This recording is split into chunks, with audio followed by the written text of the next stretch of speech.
एक राजा ने अपने अच्छे कर्मों से अपने राज्य को बहुत ही समृद्ध बना दिया था। राज्य में प्रजा बड़ी सुखी थी क्योंकि वह प्रत्येक वर्ग के हितों को ध्यान में रखकर कार्य करता था।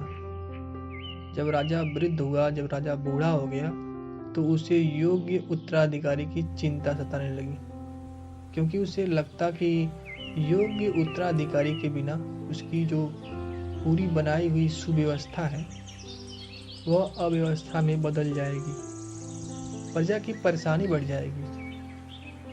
हालांकि राजा का एक बेटा था, लेकिन वह बहुत ही निकम्मा और कामचोर था।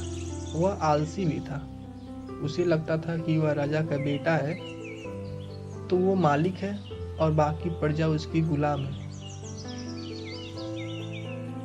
यह अहंकार उसके आचरण से हमेशा दिखाई पड़ता था। राजा उसे सुधारने की बहुत कोशिश किया, लेकिन कुछ हुआ नहीं।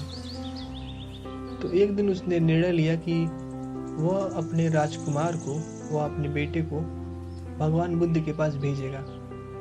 राजा ने अपने बेटे को भगवान बुद्ध के पास जा करके छोड़ दिया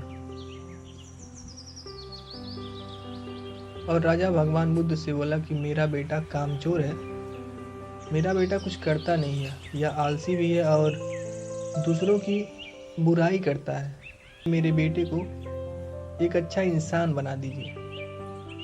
गौतम बुद्ध ने राजकुमार को आदेश दिया कि यहाँ से 5 कोस दूर एक जंगल है, उस जंगल में जाओ और जा करके फूलों के पौधे लेकर के आओ और पौधों को तुम्हें आश्रम के किनारे किनारे लगाना है और जब तक वो बड़े नहीं हो जाते तब तक उनकी देखभाल करनी है। यह सुनते ही राजकुमार को बड़ा गुस्सा आया, लेकिन वह कुछ कर भी नहीं सकता था, क्योंकि महाराज ने कह रखा था कि तुम्हें भगवान बुद्ध की बात माननी है। तो वो मन मार जंगल में चला गया और जा करके उसने पौधे लेकर के आए और पौधों को चारों तरफ लगा दिया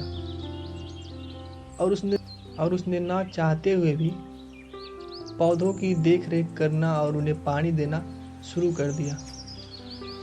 शुरू में उसे ये सब काम अच्छे नहीं लगते थे, लेकिन धीरे धीरे उसे ये काम अच्छे लगने लगे, क्योंकि जब उसने देखा कि पौधे बढ़ रहे हैं और उनसे फूल निकल रहे हैं और फूलों की सुगंध चारों तरफ फैल रही है, तो उसे अपने कर्म पर, अपनी सेवा पर विश्वास होने लगा।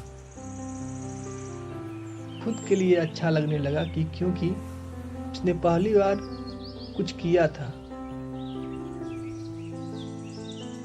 और उसके कुछ महीनों के मेहनत के बाद आश्रम के चारों तरफ फूल ही फूल दिख रहे थे।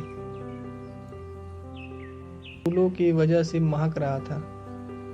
तब गौतम बुद्ध ने राजकुमार को बुलाया और उसे समझाया कि याद रखो, जो सोता है उसका भाग्य भी सो जाता है और जो चलता है उसका भाग्य निरंतर उसके साथ चलता है।